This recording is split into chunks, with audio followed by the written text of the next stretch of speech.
Okay, we are live. Sorry for the delay. Today we're going to have Ed from Queens and Dean, the dancing machine. Ed from Queens is over there with Dean hanging out. And so we're going to get his spin on things. And what else is going on? Let's see, comments.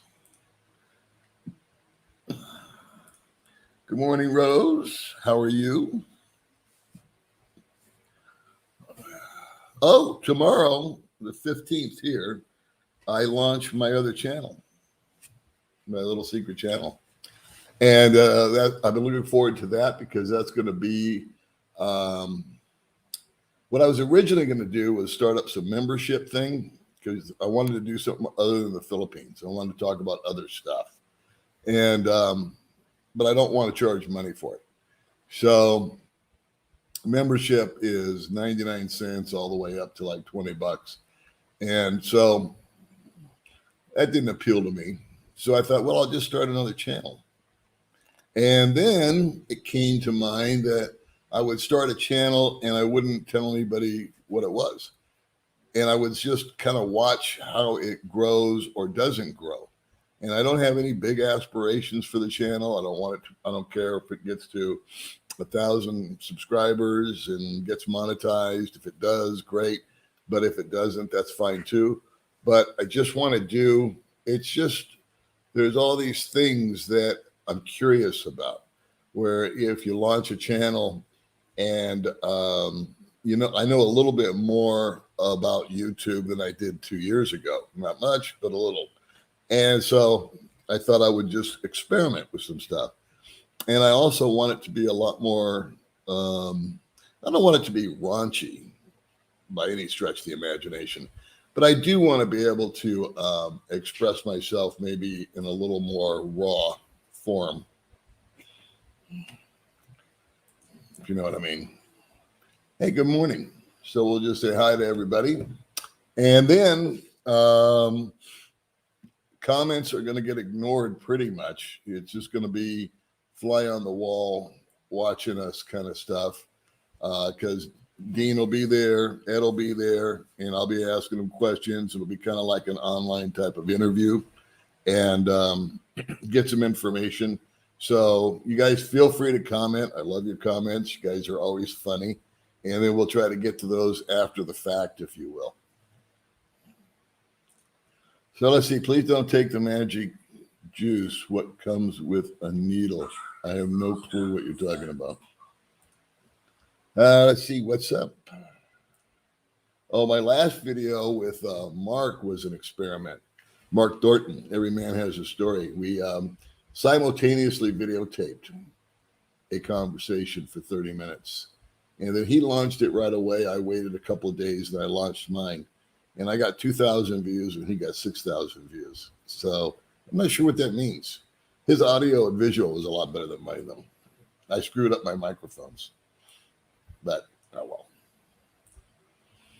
Oh, and we got the world's most snarkiest comments on my channel. They were really nice comments on Mark's channel, and mine were really snarky.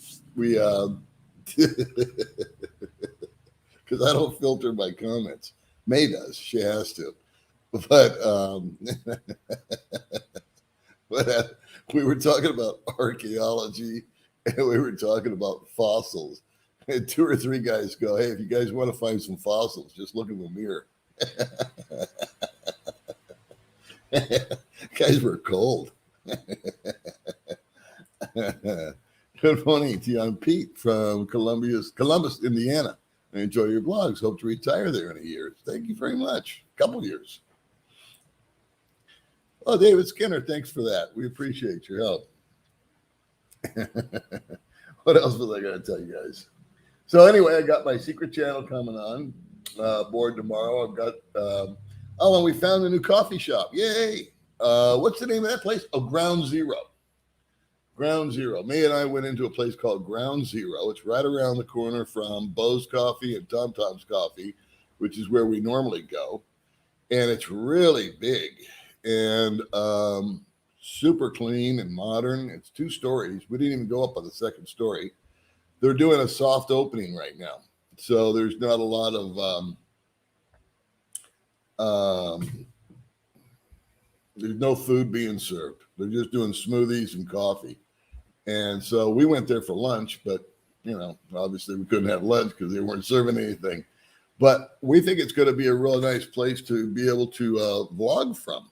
So I know it gets a little redundant for us and probably for you guys when we're filming and we're just sitting on the couch with Goofy Gaylord. And we also looked at some materials yesterday for the studio, bamboo stuff to try to put up. And so that's coming along slowly but surely. Let's see, I'm neither a YouTuber or a two-bit, just a crazy person. That's right. That's my intro. We welcome all the crazy people. Good morning, everyone, from Paul Reeves. You can just tell about the new channel. We won't tell Dean. We just tell us. Actually, I'm going to keep it quiet for a couple, 3 weeks, and then I'll tell you where it is. But just for my own little experiment, if you will, I just want to see the birth of a channel and see, because I kind of forgot what happened with mine. It was 2 years ago, and I was begging on subscribers and doing everything I can to get to 1,000 and all this, that, and the other. I was all confused about what I could or couldn't say.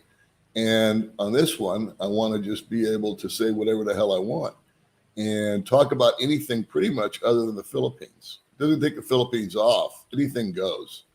But politics or religion or COVID or all the stuff that, anything.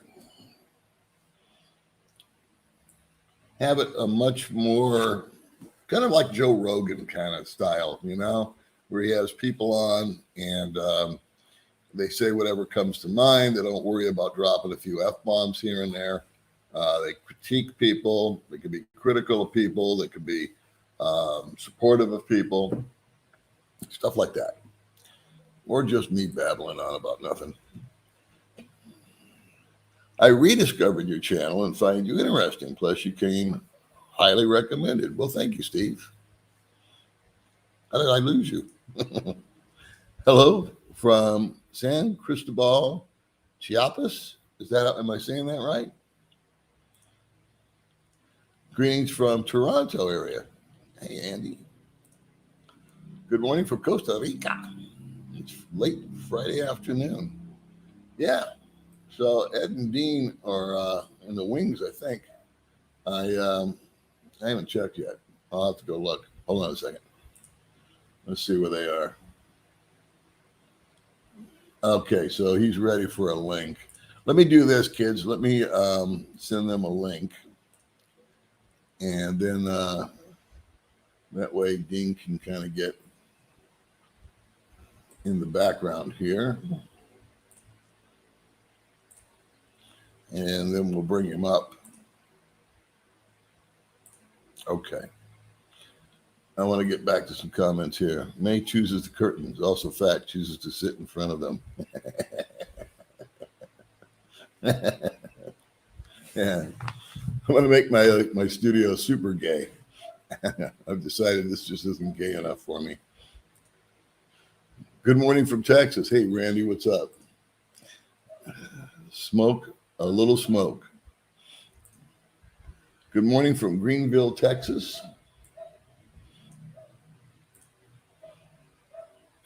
Good morning, Paul, from Liberty, Pennsylvania. Thanks, Randy.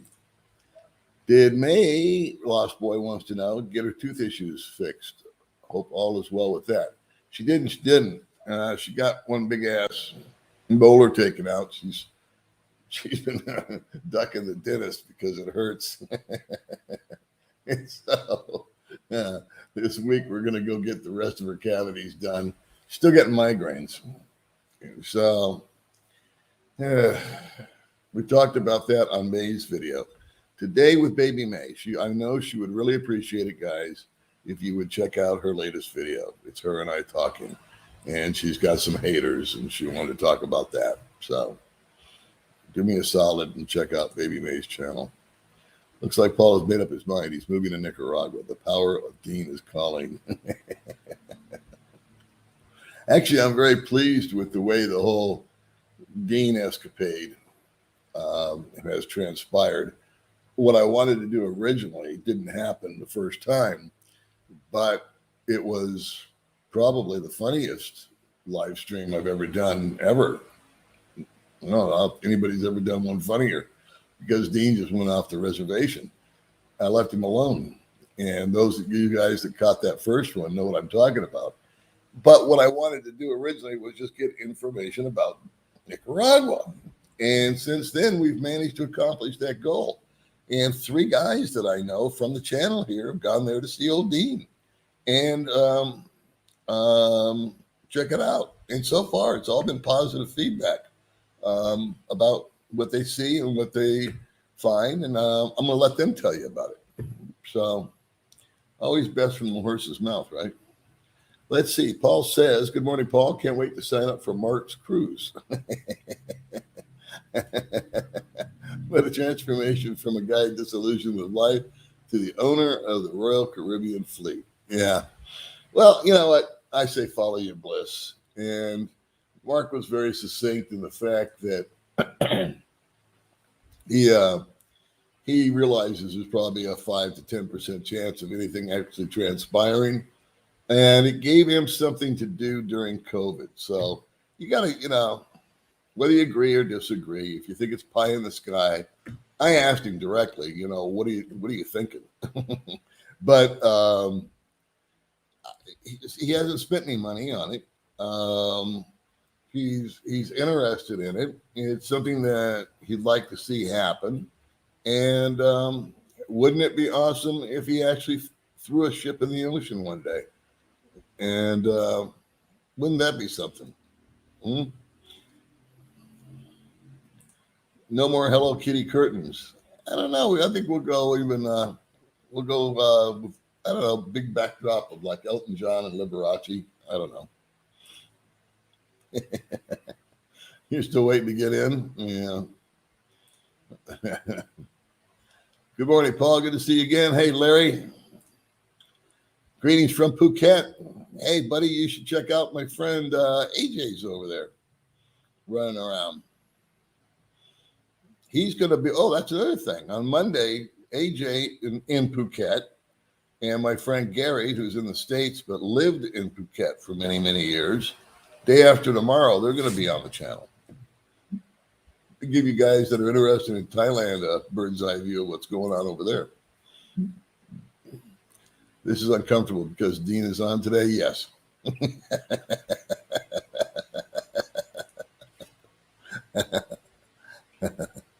That kind of channel won't fly on YouTube. Look at that. Well, that's part of the experiment. I wanted to see what can and can't happen.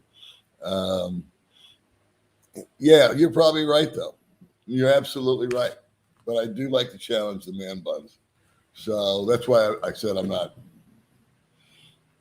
if I get 40 people on there that I can have a fun time with, then that's awesome. Looking fresh with the stash. Thanks, man. What is your favorite meal in the Philippines? I don't know. I'm not crazy about the Filipino cuisine. What? She's chiming in. I can't hear you. You got to open the door. Chicken soup. Chicken what? Chicken soup. Chicken soup. No, it's not my favorite. I know you like that. Come here. You want to talk? Come on camera. Don't just be harping at me from the bedroom. Talking to me. Huh? Yeah. I got off the question. What is my favorite meal? They make a good burger. I like American food. I'm sorry. I just, like I said, I can't wrap my head around the food here. They make a couple of good burgers in town, so I guess I'll use that. There's a sushi place. It's not bad. So,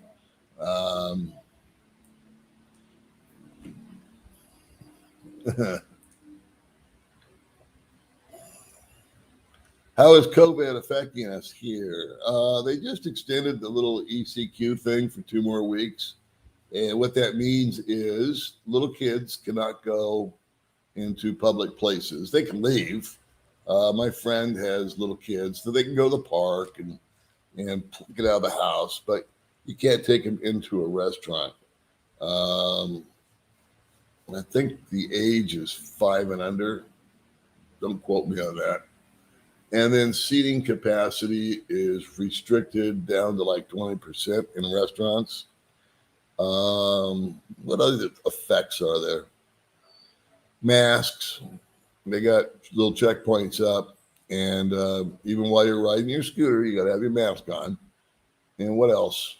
What else is no travel between the islands. So that's the real ditch, if you will. I might do that. I might just leave them alone for a while. Saskatchewan, Canada. That is my fishing hole, buddy. My father and I have many good memories up there. Hi, Paul. If you want to keep your new channel, I suggest you don't discuss the Maricopa, Arizona audit. 7 out of 7 guys I was watching to keep up with were banned by YouTube. Go figure. I don't know what the Maricopa, Arizona audit is.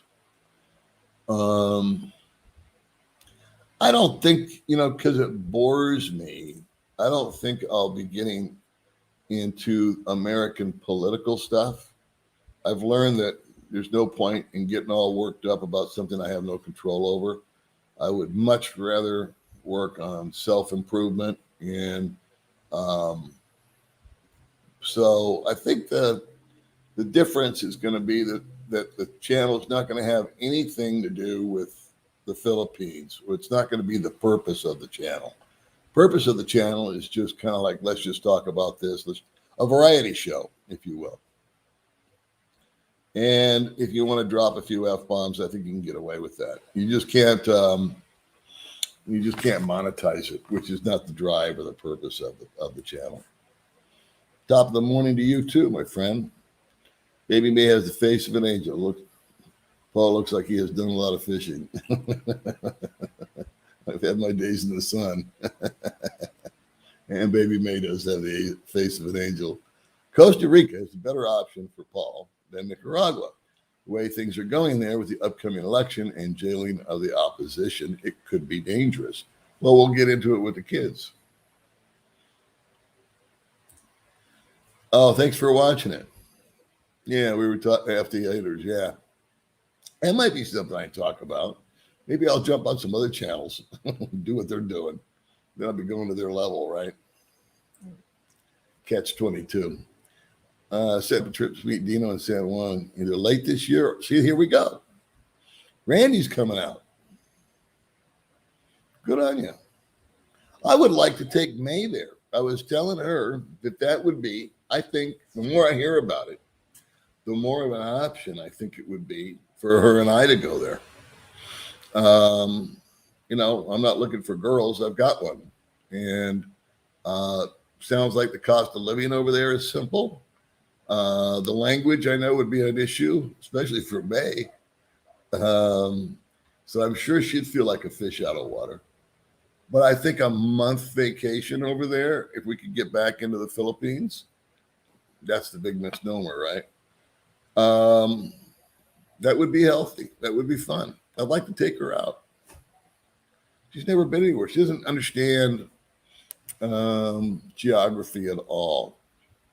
She once asked me if Germany was in the United States. She thought it was like a city. Thanks, man.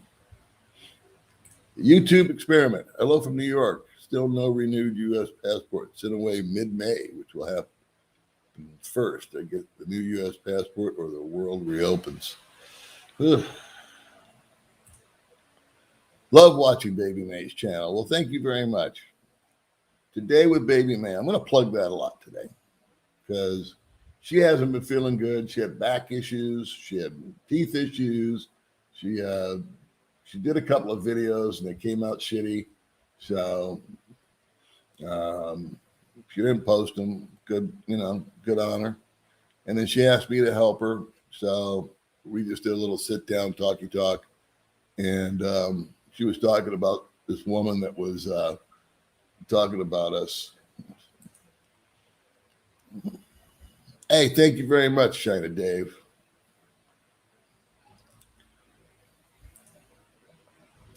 Hi, Paul. Happy to see the dog pound, but Adine is in the house. I have to get the flea powder. I know.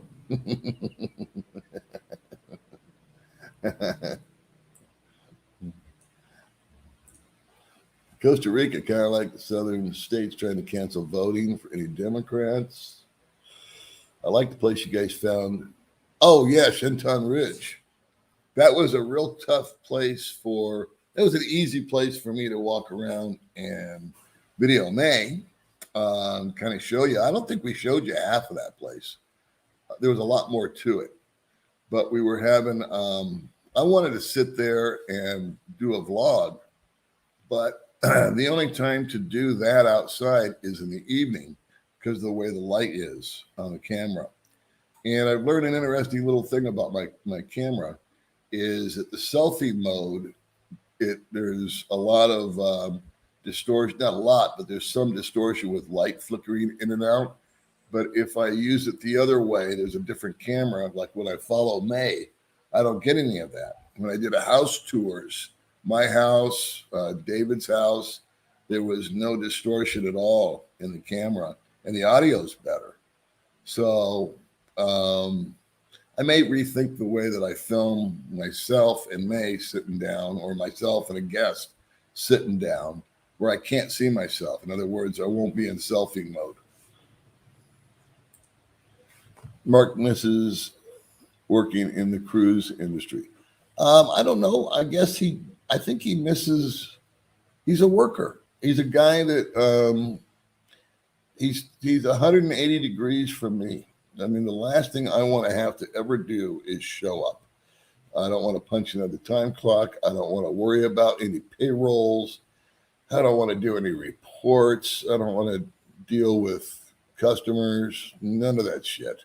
I just want to live my life and take a nap when I want to. If it's hot, like yesterday, man, I stayed out till 2. It was hot as hell, and we just turned on the air and took a nap, So, but he's cut from different cloth than me. Doesn't make it wrong. And so what? If he fails, he fails. More businesses, more ideas, more entrepreneurs fail than succeed. $1 million a day to operate a cruise ship. Good morning, Paul. Good morning, Murray. Talking of Mark's cruise line, if he gets it up and running, I'm going to apply for a job on it when I retire and move there in a few years. Should be fun. Yeah, I mean, I don't know why everybody gets so pissy with him about it. He's just being honest. He's like, this is what I'm doing. This is what I'm thinking about. This is what I've got going on. So I think we get a little too judgmental and negative. And of course, everyone's an expert. But Gary doesn't have a channel. Gary's just going to be a guest on my channel. Gary's my best friend for 40 years going, I think. 30 years, maybe. We've traveled to Thailand, Vietnam, Indonesia. He's lived at my place when he was going through a divorce. He's been a mentor to me. Hopefully I've been supportive of him. And we just have a good time together. So it's one of those friendships, that if you're blessed in life, my father always said you can count your friends on one hand. And he's very right. So, Gary's just been one of those dudes that's been there. And thick, thin, no judgment. He could help me sit down and tell you some stories about my own personal challenges that I went through better than I could. Because he was there for me during all of it. Costa Rica just passed a retiree law that offers no tax on bringing cars and household goods. Also, digital nomad law with 1-year visa renewal option.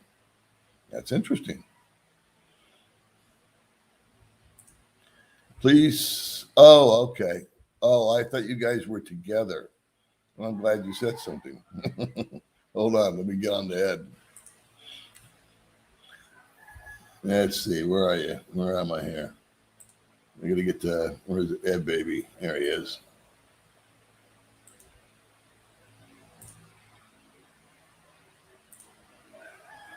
Okay. Well, I'm glad you said something, Dean, because I thought you guys were together. So I just sent one to you. Okay, I just sent one to Ed. Rice and salmon.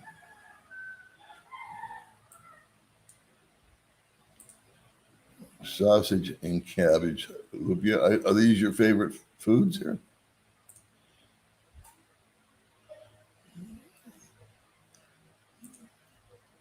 I need to try. I think I've had that. Good morning, Manning. If Mark succeeds, you get a free cruise. You get discounts because you know me. That's right. I've never been on a cruise. I worked with a bunch of people. God, they went on a cruise. One of them went on a cruise and hated it. And then about let's see, there was one, two. There were 4 or 5 other people that went on a cruise, and that became their life. They were always getting together and planning and searching another deal and where to go. And a lot of people in my industry didn't take their vacation. We would work through them. I know I did, because you got your vacation money, and that was like a bonus check. And once these, interesting little deal to me was, once these guys started cruising, they shined that on. They took the 2 weeks and went on vacation, and they went on a cruise, and they came back just brand new. They loved it. So I don't know. I never had any big desire to go on a cruise. I just heard it was like all you did was eat. All I need to do. Good morning. Don't forget to hydrate after hitting the like button. That's true. I don't want anyone getting injured here hitting the like button. I don't have the insurance to cover it. I don't have the disability insurance to cover all you people. Chicken adobo and rice, I've tried it. I've tried everyone they've got out here. That's one of May's favorites. I have American taste. Greetings from North Carolina. Glad to see you and May are staying well. Thank you, Kyle. Tim's Life Adventure. Hi there, Paul. I'm here in Woodland, Texas, holding on for the Philippines. Nicaragua sounds tempting. I don't think the whole package of women there. I would agree. That's why I think that I would agree with that. But different strokes for different folks. I've said it before. When I moved to the Philippines 4 years ago, a relationship was not in even the top 10. I had a feeling something might happen from all the stuff that I heard, that I would meet somebody and that could be a viable option out here. But mine was just to stop working, live cheap, see a new place, get back to Asia, the vibe, the people, and all that happened with plenty of snafus along the way. Calderita, I don't know what that means. Hey, there's Daryl. We are doing good, my friend. You are always so positive. You and Dean equal great laughs, waking up the wife now. We love this entertainment. Okay.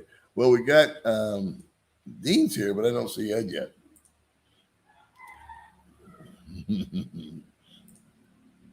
Yes, I suspect Twitch may be more tolerant of such a channel.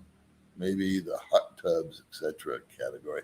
Now, see, it's not going to go into like a bunch of sexual stuff, or I don't want to use any. I don't want it to be that direction. It's not going to be like Playboy Mansion or anything. I just want the topics to be different and a little more, just different from the Philippines, different from me, more about other people, more about other experiences.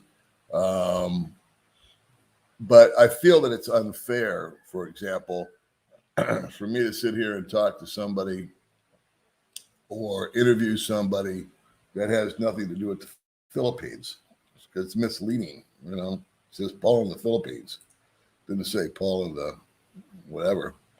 Did you get coverage of the Olympics there? I didn't watch it, but I saw the headlines, and yeah, I was so happy that the Philippines got gold. And boy, did they take care of that woman. They bought her a house, a car, gave her a bunch of money. They hooked her up, which I'm happy for her. Try Car. Car is a place out by Cebu. Yeah, you guys both are the men. So's China Dave. Well, I know I can't. I can't go anywhere. I can't even go to another island. I can leave, but I can't come back. It's like Hotel California.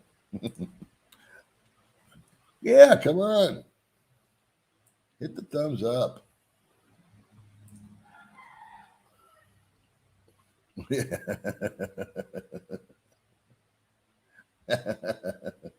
Actually, guess what? I'm going to go pick up a metal detector today. My friend Richard Guthrie called me up and said, hey, I had a metal detector over there, and it's over at Shelter Resto Bar because he left it with some other people. And so, man, and I are going to go over there and get the metal detector. I don't know if I'll ever use it, but there's a river right by our house. And I got a feeling there's no more gold here than there is in my bathtub. But I just like the adventure part. I think for a fun video. Jobs are starting to require people to get COVID vaccine now. I saw that. That's right. That was the title of her video. I am what I am. I've had it. I cannot wait to get to the province and tune America out. Yeah. That's kind of what I've done. Every blue moon, I turn on Lester Holt, NBC News, because it's not an opinion. It is, but it isn't. I mean, you can tell which way he's leaning. But at least I hear about the wildfires and the immigration issues and stuff like that. So mostly the wildfires. They have a couple of feel-good stories on there, which I like. Thank you, Daryl. I don't know how great it is, but it's a channel. Grilled squid is the bomb. Well, Murray, you got the list of the menu going. Hey, Bill from Michigan. So I see Dean, but I do not see Ed. So the Osmonds. Don't you love Donnie and Marie? Well, I think they're still playing at the Flamingo, 30 years later. Both look alike. Still look the same. Still look like they're about 12 years old. Did I get lost here? Let's see. I got lost.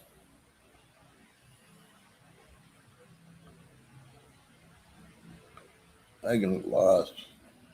Hold on. All right. What TV show you watching, Paul? Serpent on Netflix is a great sea show for all you guys stuck. I don't watch TV. I watch on the computer. I watch a little bit of news. I watch I watch a lot of comedy shows. I've been watching Louis C.K., Bill Burr, Seinfeld, comedians in cars getting coffee, reruns of stuff, that old stuff. A lot of the old school guys like Rodney Dangerfield. It just elevates my mood. I like to watch it first thing in the morning.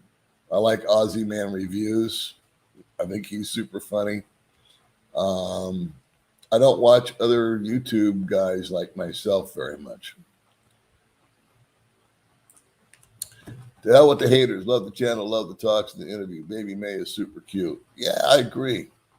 Well, she doesn't really get upset about it. She gets more shocked by it. and confused. And we'd have a conversation, and for that life of us, none of us could figure out why somebody would create a channel dedicated to talking about and picking apart other channels. I mean, if you were going to do that, there's much bigger issues in the world. If you're going to be the YouTube police um, and critics than us, we're we're small fries, right? And we're just little people. Um, and there's much worse things going on in the world that you could commentate on.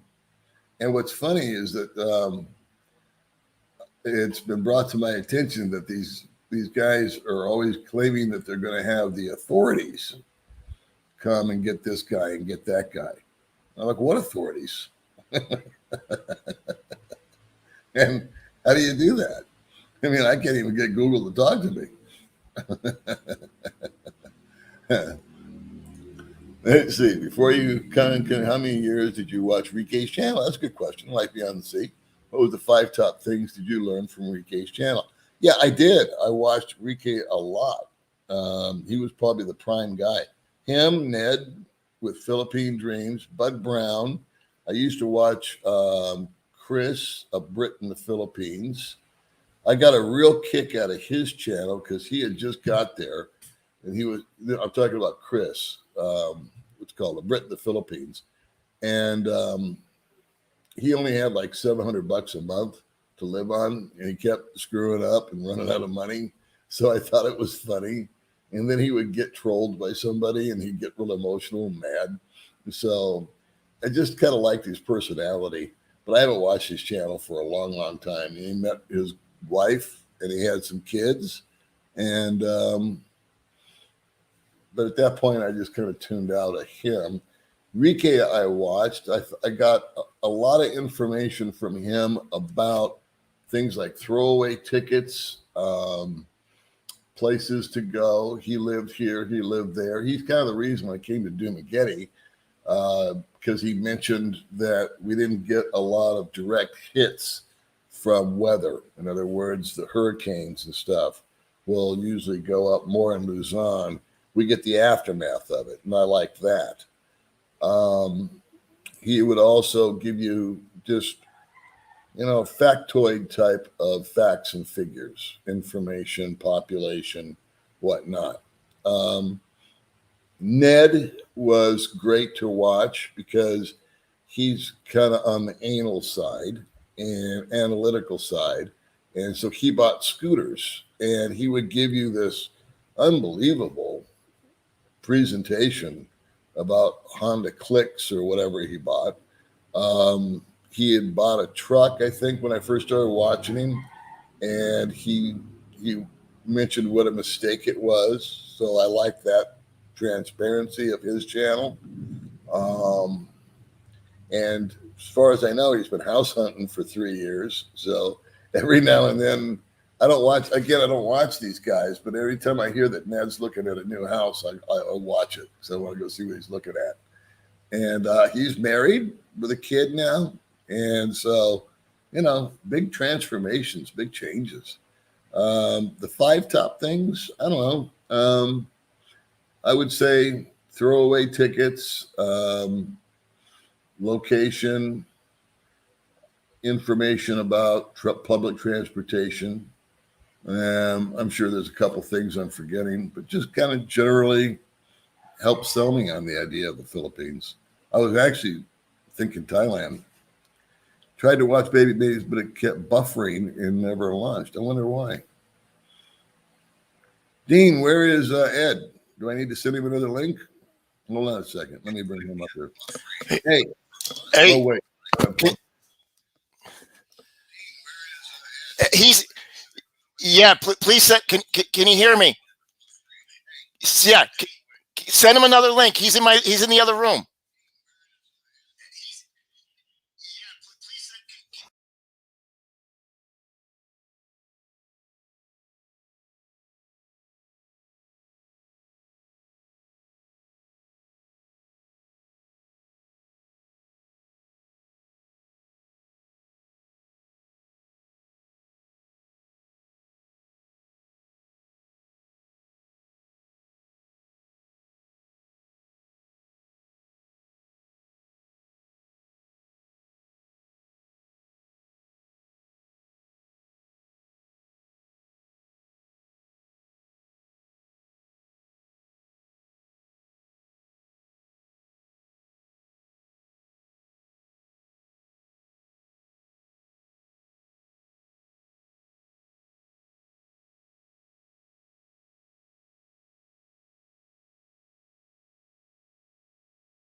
Can you hear me now?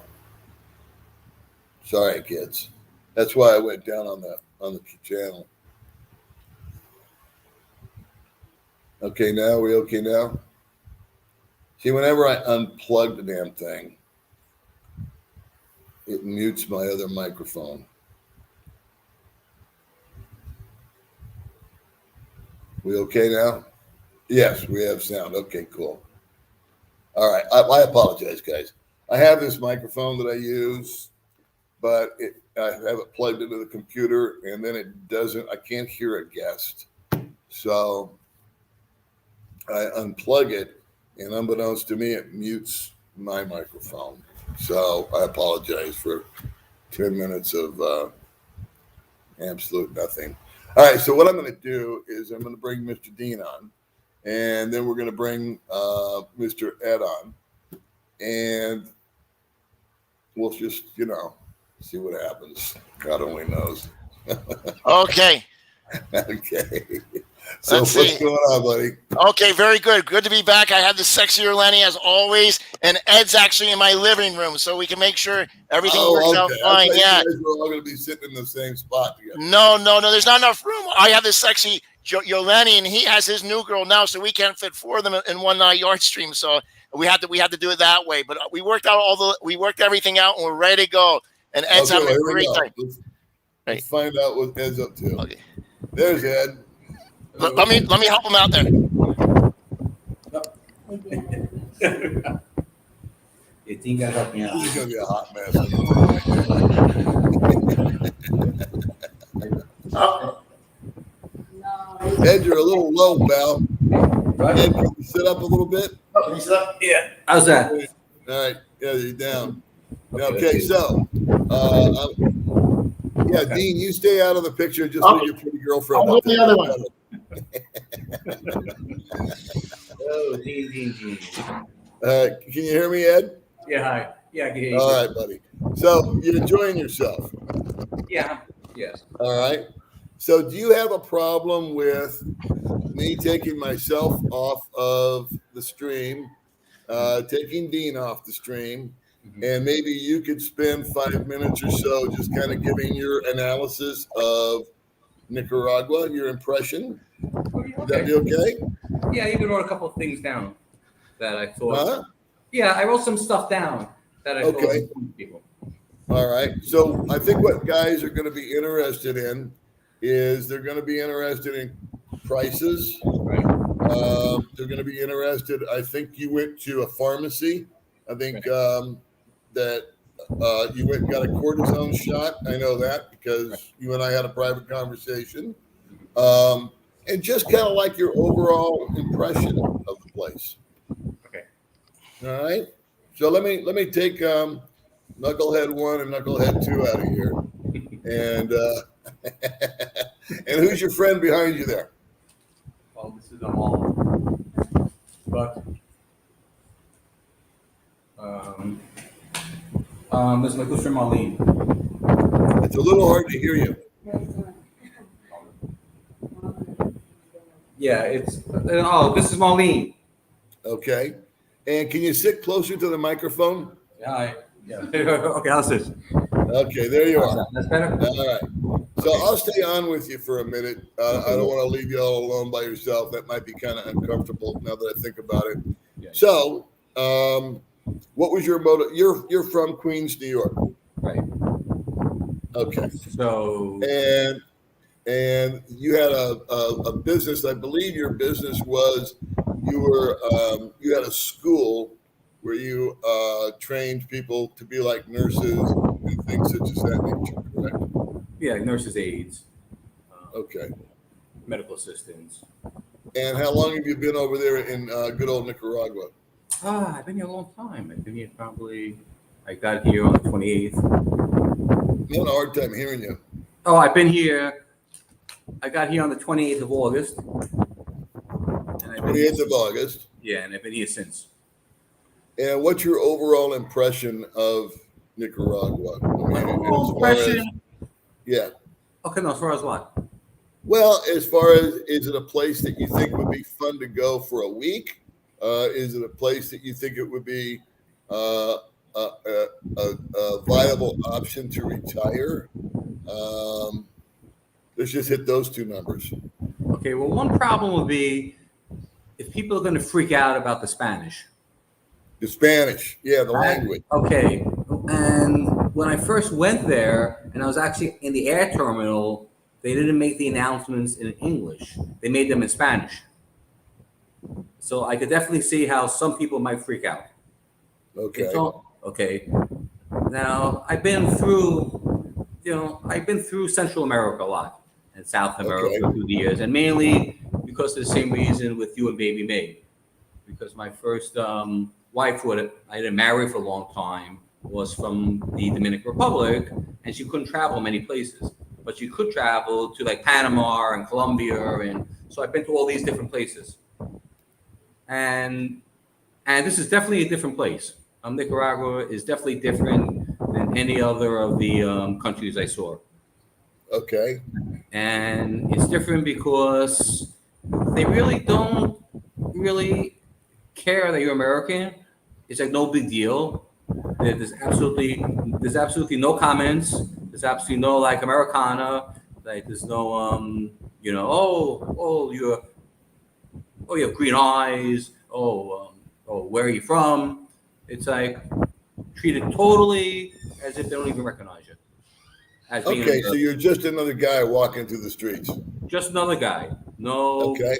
no big deal, which I really enjoyed. Yeah. Okay, because I find it really annoying, for example, when you go to these countries and they start with the taxis and they start with overcharging you, and then a lot of these places the women are jumping all over you, which some guys might like, but I personally find that annoying because they're just like bothering you. Everywhere you go, you're bothered, and you're paying more than everybody else. If you get in a taxi, everything's a struggle. You have to get in a taxi and say how much is the price. But here it's not like that. Here you're just another. It's almost like they don't know that the United States exists. Almost. Okay. It's kind of like I guess, and it's the same leader back in the 90s from when we had the whole contra-rebel deal with Reagan and the CIA and all that stuff. It appears to be the same leader. Now, what I find very interesting about this place is it's self-contained, because I was talking about inflation, and there's no inflation here. Because it seems to be they seem to have everything they need, as far as agriculture, as far as energy. Like they use windmills, which I was really surprised. I was driving and you see windmill farms. So they're using turbines, which I think is which is very impressive. I mean, how's this country, which you think is a third world country, using turbines? And there's not much variety as far as if you want to be a minimalist, this is the place. They have one brand of water, they have one brand of beer, and they manufacture there, and that's it. So there's not a lot of imported food and stuff there. You're saying no, I didn't see it. One beer, just one beer. That was it. They have the one beer. They're in Nicaragua. Right. Wow. Right. One beer, and also one brand of water. Okay. So, for example, you're from Vegas, so the same as I know from being from Manhattan. When you walk in, sometimes you're almost overpowered because there's like 30 brands of water. Here they have right. Or you have Coca-Cola, and that's it. Right. And they have Gatorade. Right. And that's everything is everything. Who's ever running this government is doing a good job. They seem to be, it seems to be a very well run place. Now, I got into a few conversations about COVID, and they closed down 3 days. And I said, well, how about the deaths? And they said, yes, the old people passed away, and people with pre-existing conditions passed away, and we made everybody wear a mask, and everything stayed open. Okay, are masks required there now? No. Some people wear them, and I went to one place, and they they asked me for a mask. I didn't have one, so they gave me one, and they cleaned my hands. But there's no mask required. The people are really nice. Uh-huh. I can only compare this place to Cuba. Okay. I was in Cuba, and I noticed how nice the people were. They're really like, well, I don't know if we can say nice or well behaved. They're very well Uh-huh. behaved. There's no horn honking. There is no loud music. They really drive nicely. They stop at the lights, and the children are walking. They're well behaved. You don't see like in other Latin American countries. You don't see all the makeup and the hair extensions. They're just, they're just regular people. You know, Okay. um, as far as what else? I mean, as far as meeting people, it's definitely a challenge. It's not, nobody is going to throw themselves at you. I didn't hear that last one. No, I said there's no woman that are throwing themselves at you here. Okay. They're extremely reserved. Okay. You All know, right. like But I guess let's get off the women thing for a minute, okay? okay. And that's always we can always readdress that. 'Cause I know there's a lot of guys that are interested in that topic, but for a guy that is just interested in not being in his home country, be it America, Britain, Australia, or whatever, he's contemplating going to Thailand. He's contemplating going to the Philippines or Vietnam with women out of the picture. I mean, Mhm. I'm talking about food. I'm talking about safety. I'm talking about transportation, cost of living. Mhm. Out of those examples, where would Nicaragua fit in? Well, I never been to those places, but I watched a lot of people on YouTube talk about it. Okay. Okay, safety is amazing. What I found amazing was I came out of the hotel. I don't think I was American or whatever, but he was like screaming and yelling. So I crossed the street. By the time I get back, they have a van, and there's 5 police, and two of them had AK-47s, and the guy was in the back of the van, and that was it. Like it was over. They don't seem to put up with any nonsense here. I don't really think there's any. I went to the Capitol, and I was walking the streets at night, and I didn't feel any danger. I don't think this place has any danger at all. So you don't Um, feel threatened or in any danger, Absolutely nothing. or Nothing. you're not going to be Zero. shaken down by the police or kidnapped or any of that kind of stuff. No, no. Okay. What about the food choices? Now you're a Um, foodie, so you're going yeah, to I be. know. I'm a I foodie. know you're a foodie. Um, you know, I would probably get tired of food here. I think it's good food, but it's not a large variety. Okay. All right. Rice, That's a fair beans, answer. That's kind of what I figured. It's like here, chicken, rice, other than the fact beans. that But the food is gamey, which is interesting because it's not, it's not what we're used to eating in America. It seems to be a very gamey food where it's, well, example, I passed by a ranch and it was a cattle ranch and they looked like horses. really. Yeah, and I was really surprised. So I called my friend and I showed them pictures, and I said, "Why do these cows look like horses?" And they're all running around. And he said, "Because that's how cows should look. Cows aren't supposed to be sitting there eating all day long." so, so So you can get a steak there, but it's not as tasty or flavorful as well, it's you're different. accustomed to. What's different? I think it's okay. It's okay. I All think it's right. okay. I think the All food's right. okay. And so, as far as accommodations, how are you finding that to play out? You're probably in a hotel, but have you You looked at know, any apartments or anything? yeah, I looked at a lot of places. I think a lot of people. Okay, so Dean is Dean, and Dean has his rotation. I mean, Dean actually has a whole entire life here. Dean is he has his whole life here, and he has like his 7 o'clock routine. He gets up and he blah blah blah. Blah. But what's interesting about Dean is like you could also talk to him about women like for the whole entire day, and there's also talk about he would talk about that'll be 100%. But anyway, okay. So Dean he goes to bed about 10 o'clock, and I was getting bored, And I said, Dean, So Dean said, okay, I got a good friend for you, who I told you about, who would be really good for the show, because he's a Cuban who lived in Miami, and he moved down here, Okay. and he lives on 1,000 a month.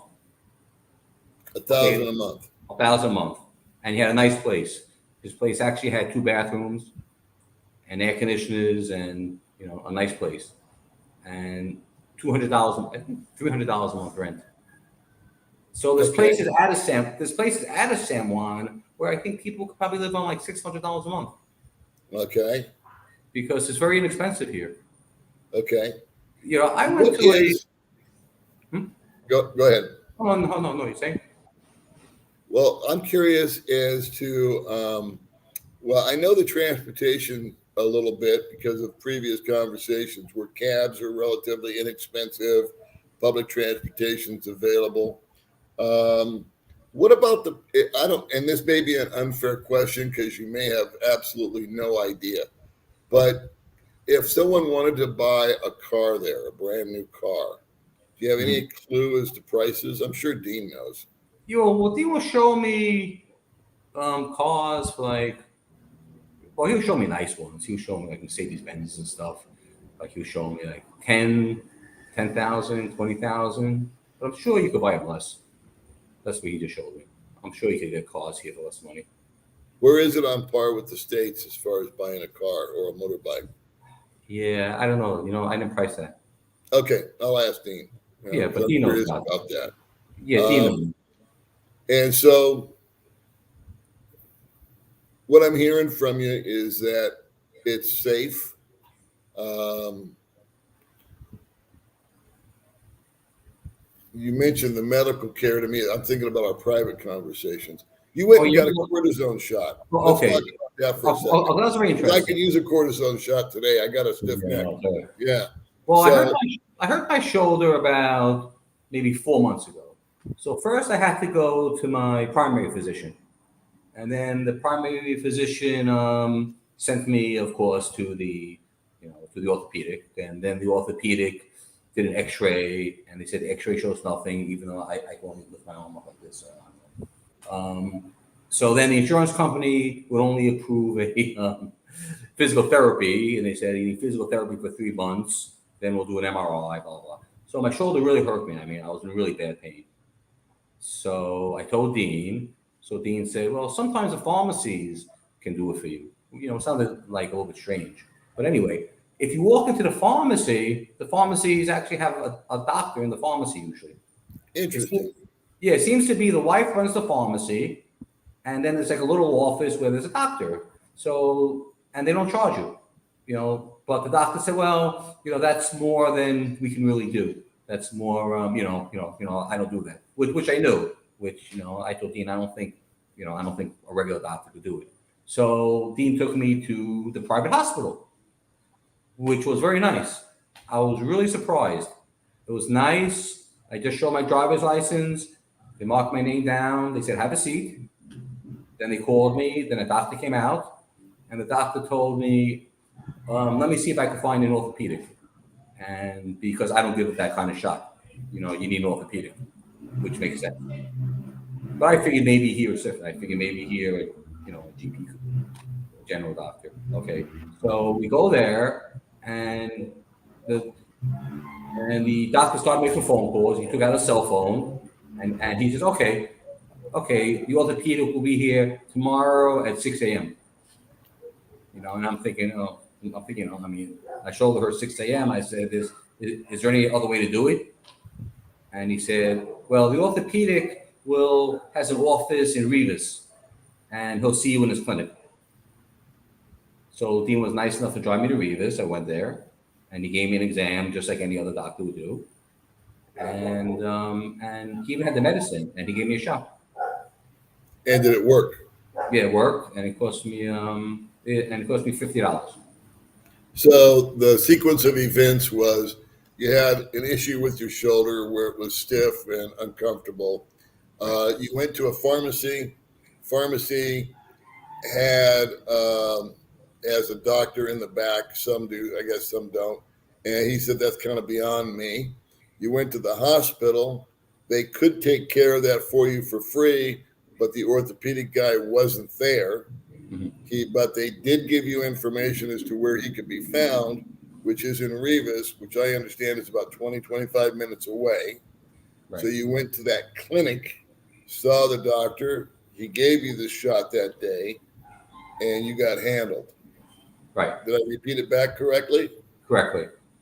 Something like that would take about 3 weeks here in the Philippines. Exactly. Yeah, I was very impressed with the amount of how quick. Yes, the fact that he actually months. referred you is just like mind-boggling to me.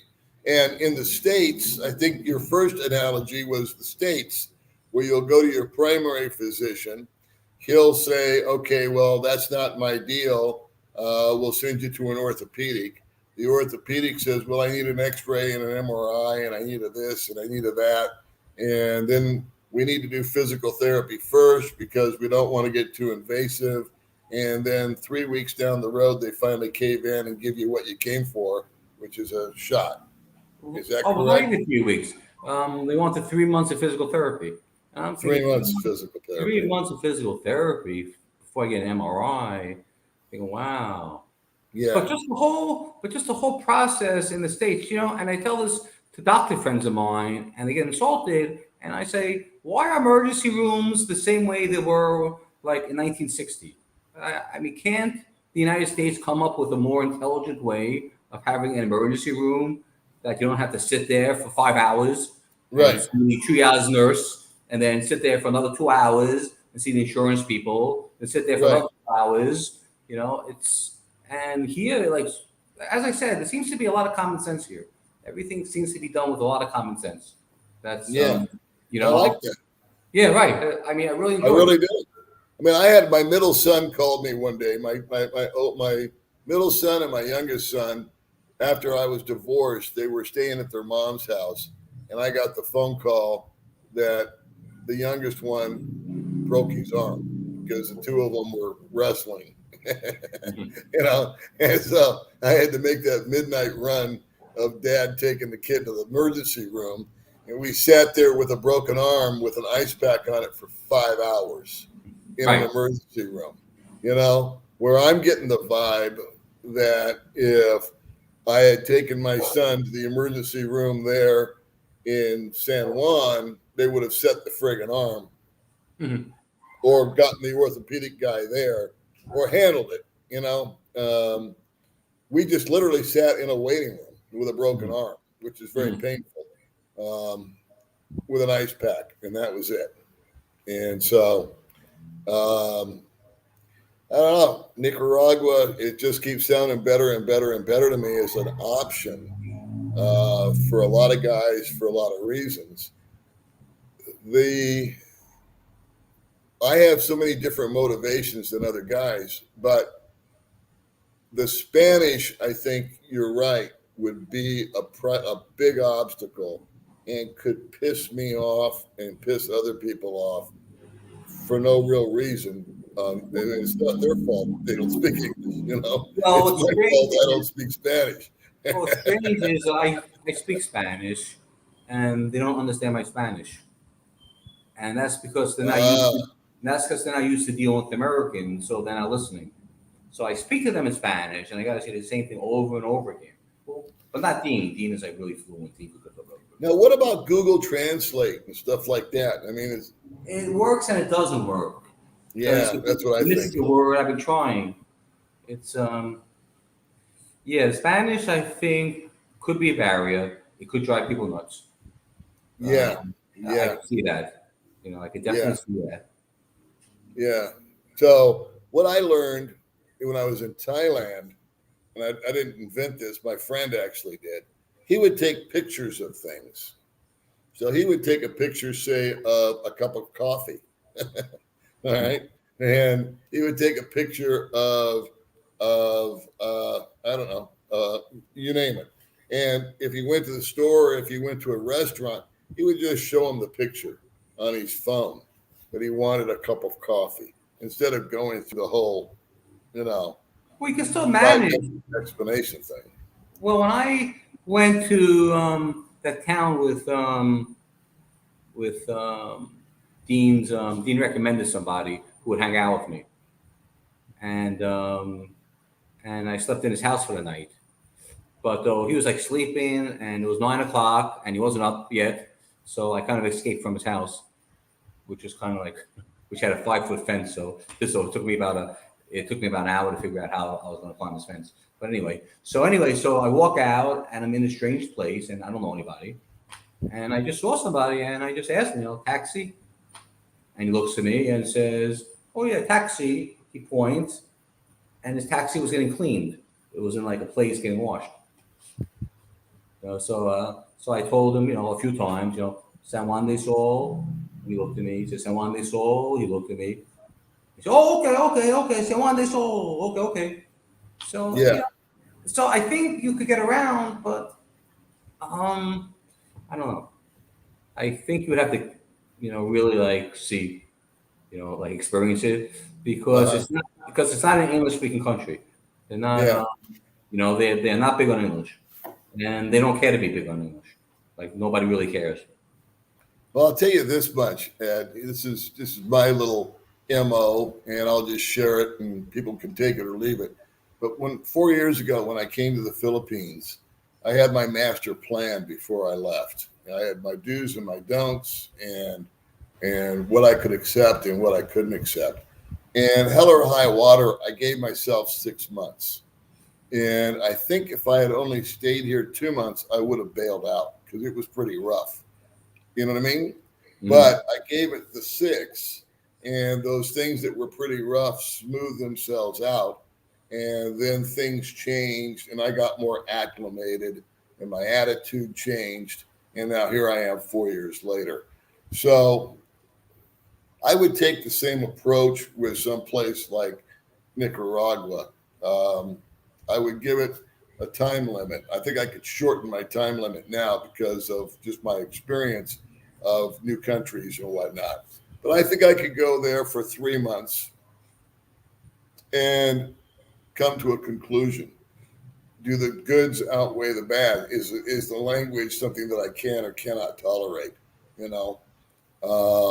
don't think that it's a good idea for guys to move over there fully committed, sell everything, and pull the trigger. I don't think it's a good idea for guys, unless they've already been here in the Philippines, to do that either. I think, a recon mission is very, very important, but that's up to the individual. So I'm very curious about going there and checking it out, bouncing around for a week, get an initial impression, and then come home on my way home from America if I can ever get the hell out of here. I'm curious, and you don't know the answer to this, but how Baby May would acclimate over there. That's a good question. That is a good question. That's a good question. I told you, if she cooks, maybe she could do catering. I don't know. She wouldn't want to work. I mean, she's past. She's like me. She doesn't want to show up. She just wants to do YouTube. Oh yeah. She has a little income off of her YouTube channel, and that's that. But she wouldn't be able to find anybody to interview over there. She wouldn't be able to. It would be a whole new.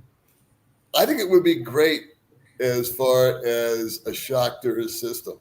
It would be a shock because people aren't. My friend come here. People, they're very they're not cold people, but they just mind their own business. They're very very conservative people. I think a shock to the system is very healthy. Especially if you're in a funk, or down or whatnot. I think, we have these pity parties and we have these things going on in our life that are not the best, and we're feeling sorry for ourselves, and we start thinking about self. And then you toss yourself into a situation where, wow, you're almost in like survival mode, and all those little nicky-nacky things that you were so worried and fretting about go right out the friggin' window.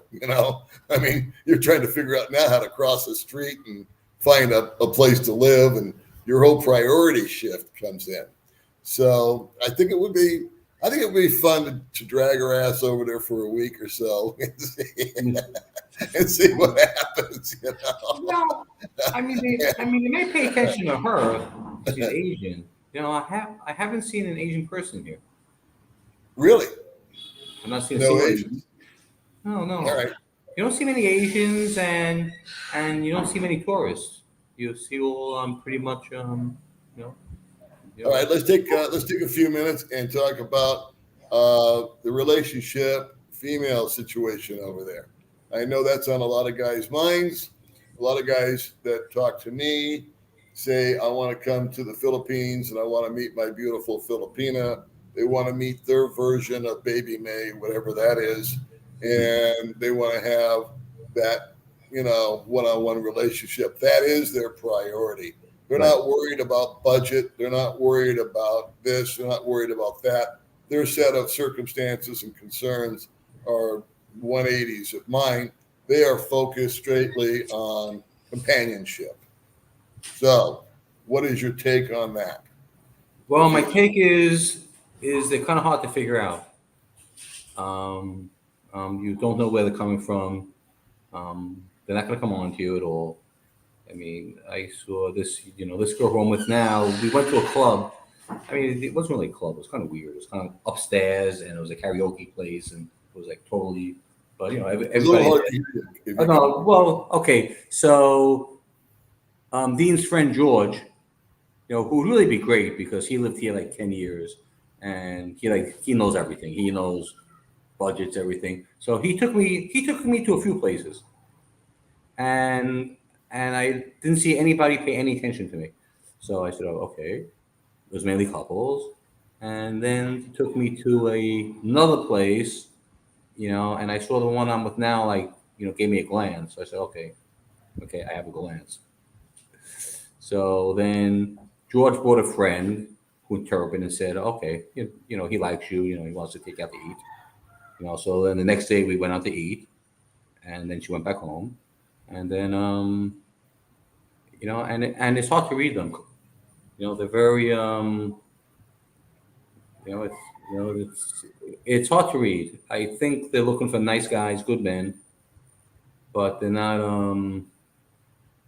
they're I think they're very good women. I think what I was surprised about was that guy George was trying to find me a date, and he knew a lot of women, and he knocked on the door and he went there, and they were all like, "Oh well, I need a babysitter. You should have told me." Well, no, I can't go out. My hair's not done.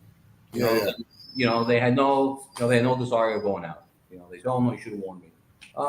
My first bad sign was as soon as I got here, I used Tinder. I don't know if anybody uses Tinder, but Tinder is a pretty good dating app. And I used Tinder, and I was getting responses, but it wasn't like I would answer them, oh hi, my love, and they weren't answering me that way back. They were very, very cold. They weren't, oh, okay, how come you down here? How long are you staying for? What's your intentions? Well, I heard Costa Rica. The language has got to be complicated, make it complicated. Is what? The language has to make it complicated. Yeah, I mean, I have a translator on my Tinder. I'll usually ask them to go on WhatsApp, on WhatsApp. We all WhatsApp here, and but even then, it was very difficult. They really, almost like suspicious of me, like what's your intentions? Where, how long you want to stay out for? Where, how come you're here? Where we go. Then what was funny was because I'm so close to Costa Rica, is I was getting girls from Costa Rica responding, and they were like, "Oh, hi, my love, how are you?" So it's a whole. So it's a different vibe in Costa Rica than it is in Nicaragua, as far as I think so. Okay. I think that's something. And that's not that far away.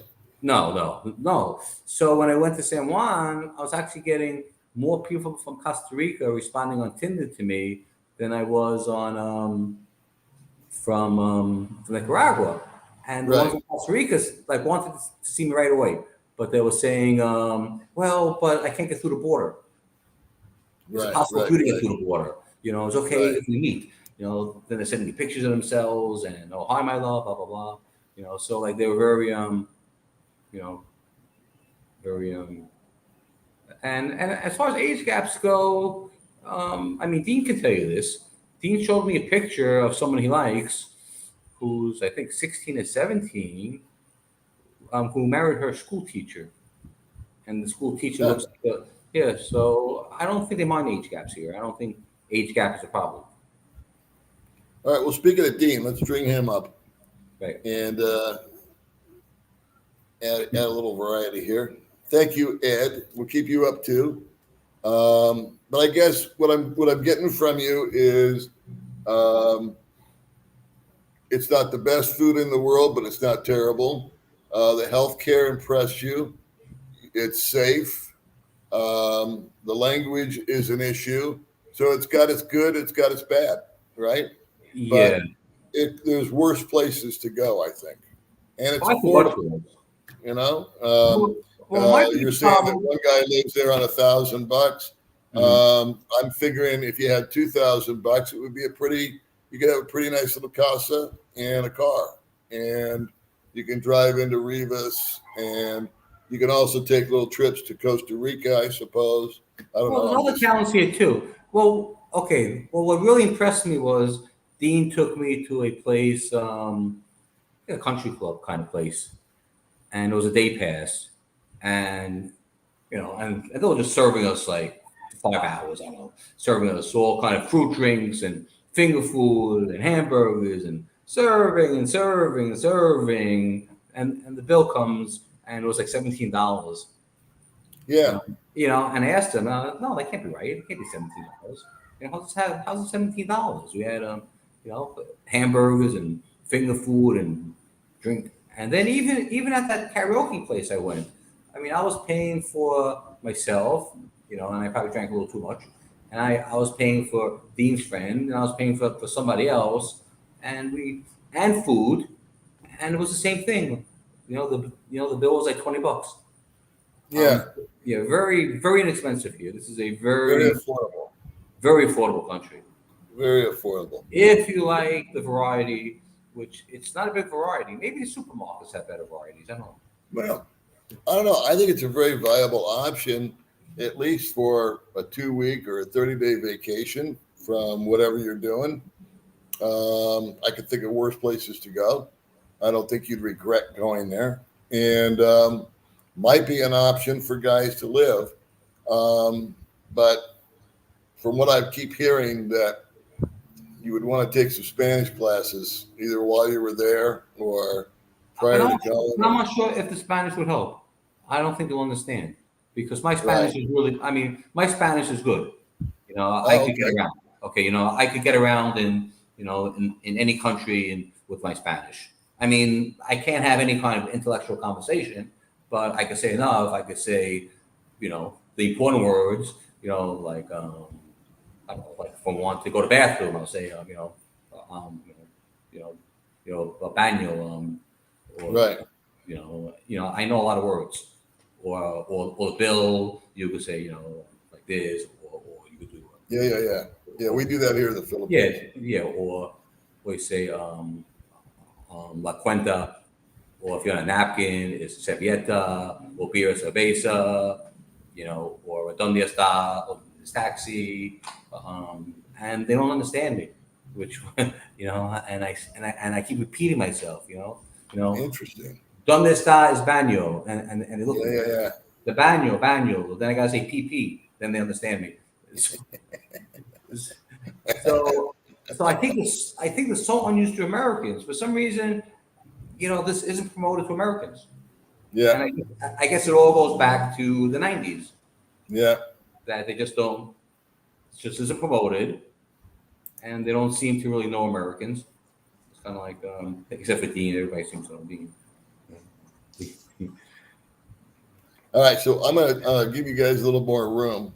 Okay. I'm gonna Dean, don't take Uh-huh. this off the reservation. I'm gonna be gone for 5 minutes. Okay. All right, and I'm gonna let you Dean, I want you to kind of give me your impression of how you think Ed's doing, Okay. what's going on, and Dean can counterpoint. But just like I said, I'll give you 5 minutes. And Give me 10. Just freaking behave yourself. Okay. Okay. I hope everybody, Ed, can you hear me from where you are, right? Okay, good. great. Great, guys. Ed did a good job, and Ed came down here. He's been down here about 2 weeks now, and we went to a lot of places. I include him if you check my channel, Pure Alpha Life, like it's right down there in the corner, Pure Alpha Life. You can see what we did with Ed, and when he first came in, I was glad to see him. We were in contact a lot through Messenger, and I know he was getting tired of New York with all this stress and everything, and he wanted to change his life and come down here, and he came down. And I included him in the episode where we went to Treehouse, like he said, which was like just a country club type place. And I didn't take the Sexter Lenny with me. I took Sophia, her mother, the Fabby, one of the other rotation girls, and we went up there. And that was already Ed already found the sexy Milena, who's on his side there, the sexy Nicaraguan girl, and we all went up there together. And we had a great time. And that comes out in the episode that I'm releasing this week on my channel, Pure Alpha Life. And then I'm just trying to think what else we did, Ed, where I brought you the house. We did a nice interview. Oh, and the pharmacy. That's right. A lot of the Pure Alpha Life, what I call family members, my viewers, I don't refer them as viewers anymore, subscribers. I refer them as family members. And what they did is they sent it to me ahead of time, about 13, 14, because what I want to do is take them to a pharmacy and show them when they're coming down here. I know Paul was really interested in how's healthcare work down here. So I say, guys, what I want you to do is send me a list of, if you're down here, what medications you'd be interested in buying. And let's do a little research. Let's go to the local pharmacies and see how inexpensive they are compared to where you are back in the States. And let's see how available they are and with no prescriptions. And nobody's asking 100 questions. And why do you want this? Or how, who's your doctor? We have to confirm it. I said, let's do a episode on pharmacies, and we can take the viewers around, and I'll do research. So my viewers, family members, I should say, were good enough to send me a list of all if they were living down here, all the pharmaceuticals they'd be interested in. So of the 13 the people were good enough to send in to me, right here in the small town of San Juan, we found 11 of the 13, and the price was it could have been 90% less of what they would expect to pay for it back in the States. And then what I also did is there were some other common items some people would like here that they asked through Paul's show, like for instance, anti-anxiety medication or tramadol for pain, because some people, if they come down here and they're being treated for that, they want to make sure that they can continue their treatment. But the best thing to do, and you can watch the episode on Pure Alpha Life, and I called it Dr. Feelgood. And what I did is I took everybody, all the viewers here, I took them to local pharmacies, and we found everything that they were looking for, and then some. And then I even took the sexy Andrea with us, and I took her to a couple pharmacies so you could see how the pharmacies operate. And we bought 3 things that a lot of people were interested in, and that was testosterone, Cialis, and Viagra. And you can watch my episode. And we went right in, and there was no questions asked. And I think a shot of testosterone for guys who were on replacement therapy was like $5, not even. And then the other things, like a Cialis or Viagra, was like $1.40. But you can see the exact prices when you tune into it's called Dr. Feelgood, and you can find that there on my channel, Pure Alpha Life. And I think that a lot of people were concerned about what would healthcare be, how easy would it be to get some of the prescription they need, and that gives you a great insight. And as well as that, and Ed, like any other guy out there, was talking about the women, and you see the sexy girl he picked up there just by going out with Jorge. And as Ed can tell you, I don't really go out at night. I have the rotation girls. Right now I have 4 rotation girls. So there's really no reason for me to go out at night and have to talk to some drunk guy, because I have everything I want at home. But he went out with a good friend of mine who I trust. I've known him many years. His name's Jorge, and they had a great time. They went out in Rivas, and Ed had no problem meeting that sexy little skinny thing right there to his right, and they got along. And you can see that in the next video. We're not only when we went to Tree Casa, but I show you we run around all day like gypsies. She had a great time. They get along great. She's been with him 3-4 days now. And again, as he says, these girls are a lot less reserved. They're not going to be jumping on you. Guys who maybe go to the Dominican Republic and they're used to like prostitutes and stuff like that jumping on them. You won't find that here. These girls are reserved, but if you talk to them, they'll be very receptive towards you. And you can see how nicely Ed made out in a couple days. And Ed, what would you say that girl? In my opinion, she's great. She has no bad habits. She does everything she said she was going to do. She's very responsible. I give her a thumbs up all the way around. And that touches back to there you go. There's your thumbs up. And what I was telling these guys when they come down here, and they were really concerned going back to that pharmacy thing. And again, you can watch that on Pure Alpha Life. What Eli is telling these guys is, guys, when you come down here, you're going to feel so much less stress because the heat kind of does suppress a little bit of your appetite. You know, so when you're overweight, that's going to cause all kinds of health problems. But what I found, a lot of guys who come down here, they slowly but surely get off a lot of the medications they're taking because they just feel so much better. They're eating better. They're sleeping better. They have all kinds of natural endorphins, especially if they're sleeping with some of these young, sexy things like that. That's the best medicine. That's the best medicine, the cheapest medicine you can find. So I told my people at Pure Alpha Life to come on down here. I'm not a doctor. I'm lucky I graduated high school. But if you watch my episode, I told them I wrote them all prescription when they come down here. And the prescription is get yourself a good rotation with some sexy things like your Lenny or like he has over there. And you'll feel so much better. You'll forget all about the farm. You'll forget all about the pharmacy. And you'll just have natural endorphins kicking in, and you'll feel so much better. So, but you can see that on my episode when you go back and watch it in Pure Alpha Life. And I see that Paul came back here, so we'll let him take over. But we've gone to the Pure Alpha Life infomercial mode. Right. Well, you know how I am. Let's get back to some questions here. Okay. John Paul is thanking Ed for joining, and he would like some advice on a monthly budget. Okay. Well, like Ed was. Dean, this is for Ed. Very Ed, good. if you can step up to the plate here and go over monthly budget a little. Well, I was very surprised by Dee's friend who took me out because he was a Cuban. Oh, and he was really excited to see me because he had somebody to hang out with. He was like so excited. It was kind of funny. But he had a really nice house, and he was paying $300 a month, and he had a bathroom in his room, and the house was like nice. I was really surprised how nice the house was, and I don't really know what a monthly budget would be. I think Dean would know more because I don't know like how much people spend.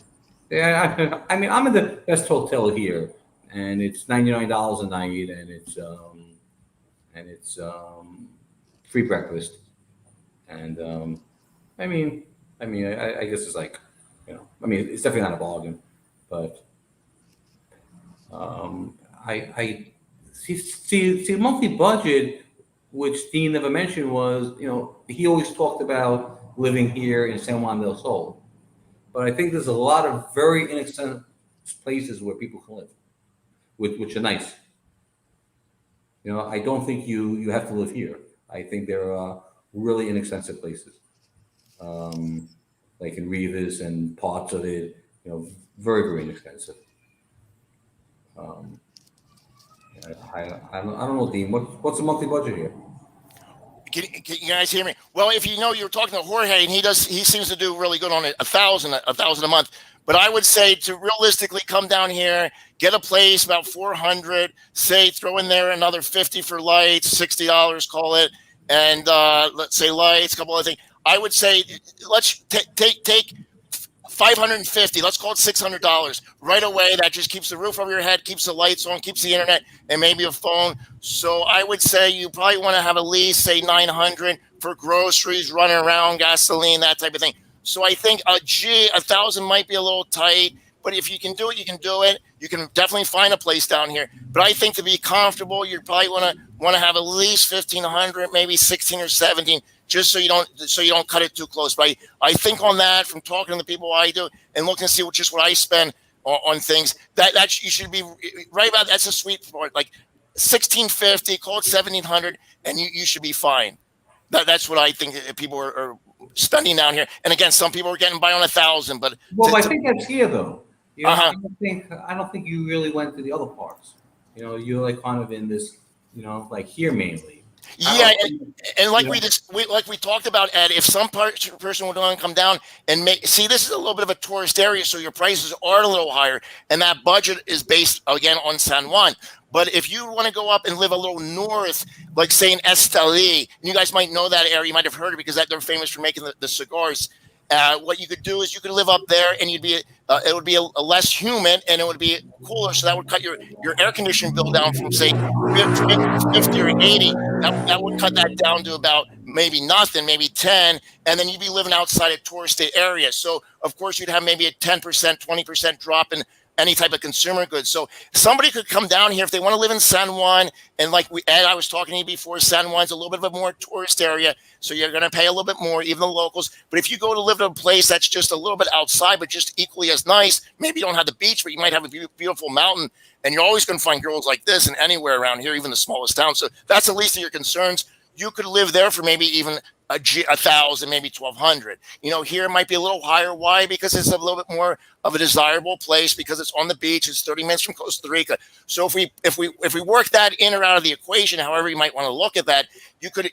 Nicaragua's a huge country. It's the size of New York, and it has, I believe, 7 million people here. So you could come to San Juan or go north. And you could live a little cheaper because you're not going to be running the air conditioning like you are here, and you're not going to be in a tourist area. So, given those two facts just in and of themselves, you could stretch your budget a little bit better in those areas. Well, and plus the price. Okay, so let's get into some comments here. Do Americans have to have a visa to go there or vaccine to enter? Ed, you were the last one here. Yeah. Yes, they need a vaccine. No. You don't need a vaccine. No, you don't need a vaccine. You needed a PCR test, and you actually had to. I mean, it was a crazy thing because they give you 72 to 36 hours to fax it to them, and they want a special one. Okay. And where do you get that at, Ed? Okay, so when I was looking for it in New York, it seems like a lot of these urgent care places popped up.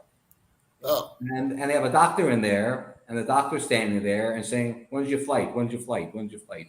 So if your flight is soon, then you're okay. If you just want the test, and they'll give it to you within a week, I think they said it was like it was $150. But then if you want to rush, which everybody wants, then it's another $100. So the test is $250, Okay. and you have to fax it to the airline. Ah, that's good information. Right. So and then they check you. right, what airline did you use? You came out of New York, is that correct? Well, okay. I made a mistake because I booked the first time, and the flight went from New York to Ivanka. It went New York, El Salvador, and then to Nicaragua. But I didn't realize that it was military time, and the plane left at 4 in the morning. I made that mistake. Yeah, I made that mistake, and then I had extra flight. I had extra miles for Delta. So for some stupid reason, I did Delta Miami and then Miami Nicaragua. That seems to be the most logical to me. Would be to fly into Florida because it's a couple hours from there. So I'm just picturing myself, and you correct me if I'm wrong, but I'm picturing myself taking my trip in a year, whatever it is, to America once I know I can get back into the Philippines. Maybe this PCR test will still be required then. So I'm going to play devil's advocate and say that it is. Am I thinking correctly in thinking I'm in Vegas? What I should do is I should fly to Florida, get my test in Florida, or get my test in Vegas. It has to be good for 72 hours, correct? Well, 76. No, 76. no, before 36, no later than 36, and no less than 72. So 72 to 36, which is very unclear. If you read Ivanka's website, it's the most unclear website that I ever seen, and you can't call them because it's like a 5-hour wait. And I didn't know if they said before 36 or after 36. That was a problem my first time, because again, I'm wondering. I'm just trying to play this out in my mind. Is I fly from Vegas to Florida, spend the night. When I arrive in Florida, hopefully I can find a quick care place, get the test, pay my $250. Will I have my results that day if I Oh, pay? no, they don't want that. They want no less than 36 hours. It faxed to them. They want to receive the results. They want to have the results in their hand no less than 36 hours. So that means, no less than 36 hours, which I interpreted wrong. I interpreted it that they wanted it like less than 36 hours. Okay. I kind of got confused because the website was very confusing. But what they wanted is, like not more than 36 hours or 72. So you have between 72 hours and 36 hours to send them a PDF of the results. Okay, so Okay, 3 days after I get my results, the 36 airline hours. wants it faxed. Right. Okay. Then they mail you something that says, "Okay, we received it. It's fine." Now, when you get off the plane, which again is a lot of common sense. They actually had a few lady doctors that were standing there, and they make you stop and they really look at you and they say, "Okay," they look at you, "Okay." Then if they see somebody, they're like, "Wait," and they take out the thermometer and they start questioning them. Okay, so here I'm going to play it out in my mind one more time just to clarify. I'm in Vegas. I go get my test, and I can get the results back within a few days. No, at least in New York, I don't know about Vegas, but they seem to be playing all kind of games with that test. They seem to be telling you, How long did it take for you to get the results? well, I had to pay an extra $100 to get it within 4 hours. Within what? Within 4 hours. Okay, so same day. Yeah. Day. All right, so I'm gonna play the same scenario in Vegas. I But pay you might be able to get $250. I get a result back in that day. I would wait 36 hours. I would fax the results to not more than United 36 or hours. whoever. So you have 72 to 36. So as soon as you get it, you can fax it to their number. Oh, so right away fax it to them. Right. Then it's okay. Then they send you back that it's all right. Okay. But it's a special test they want. They don't want a swab test. They want the special PCR test to travel or something. It's a special test they want. So that seems to be the biggest pain in the nuts right now. Yes. Is the testing and the faxing and verifying with the airlines. And then apparently you did that correctly, some way, shape, or form. When you arrived in Nicaragua, did you need to provide proof of all that in the country at immigration? Okay, the immigration was. I can't see you, Ed. You got to lean forward, buddy. Okay, the immigration was interesting. As soon as you got off the plane, there were actually two very pretty female doctors wearing jackets, and it said Doctor blah blah blah, Doctor blah blah blah, and they were stopping everybody. And I showed them my paper, and then you just went. Now, what was interesting is if they saw someone that looked, they might be sick or something, they put them on the side, and then they took their temperature. Then they started questioning them. But and the immigration was like very easy. It wasn't. It was probably one of the easiest immigrations I ever went through. It cost $10, and they just like you get off the plane and you just walk down a ramp, and they have all these booths, and there's nobody at the booths. So I'm standing, I'm thinking, wow, I don't understand this. Is it nobody working here? Then all of a sudden, like an office door opens up, and like 20 people come out, and and they look at my passport. And she's what's really annoying is they give you this piece of paper to fill out, and people like me and you, Paul, probably couldn't read the print. It looks like a three, like the most tiniest type, and they ask you for all this information, your name, where you're going, the airline, and it was very difficult to read. And so bring a magnifying glass. Yeah, I don't even know what point to make. Actually, I have a magnifying glass. Yeah, so even with my glasses, I can't read shit. I mean, let me take this gentleman here, John Paul. Thank you. You deserve it, Paul. Jesus, as a sober guy dealing with these guys, you have the patience of a saint. That's one of the reasons we all love you. Send you 100 PLN, whatever that is, 25 USD with love from the EU. Hit that like button, everybody. Thank you very much for that. And yes, make sure you hit the like button, even if you don't like it. Dean, we love you. You are a fox in the hen house. It looks like Shirley is your number one girl. I have to agree. Right, it seems that way, but at least for the moment. But things can.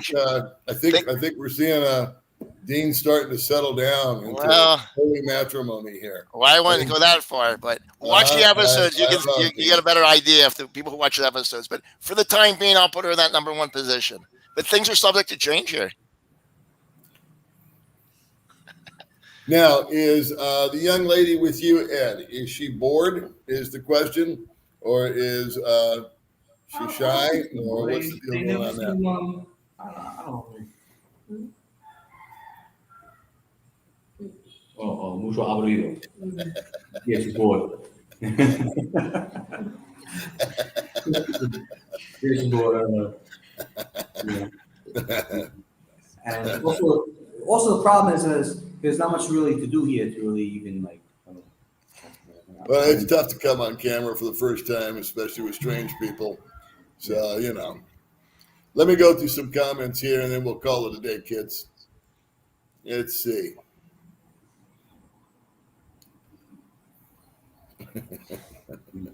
They're funny, but I don't want to put some of them up here. All right, here's a good one for you, Dean. Dean, I'm going to be heading your way real soon. So Okay. I'm looking for una vida. Right. I'm easy to get a hold of. In all my episodes of Pure Alpha Life, I have my email, so you guys can get a hold of me. Just watch the episodes. I put my email in there. I'm a very easy man to get a hold of. This guy's calling me out. What airline did you take from the U.S. into Nicaragua, Ed? Yeah, I took Delta. Delta. Okay.